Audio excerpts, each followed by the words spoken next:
Nous, nos détecteurs acoustiques qui sont couplés avec de l'intelligence artificielle, ils ne remplacent pas forcément l'image, ils ne remplacent pas forcément la caméra, c'est un complément. Il y a un premier avantage, c'est que c'est beaucoup plus économique.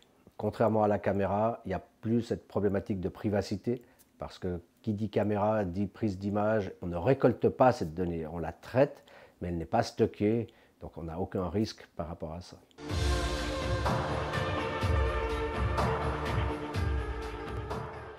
Avec la détection acoustique couplée à l'intelligence artificielle, c'est extrêmement large. On récolte de la data et on transforme cette data en information.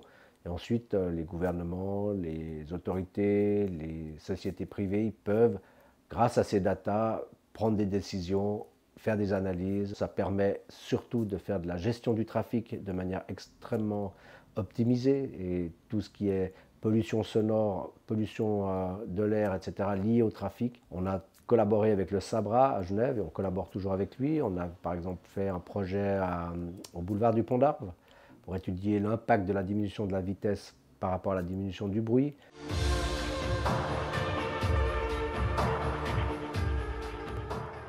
La grande problématique qu'on a aujourd'hui dans le monde des startups, c'est le fait que la Suisse a été évincée des fonds européens, de tout ce qui est financement européen depuis l'arrêt des négociations en juin.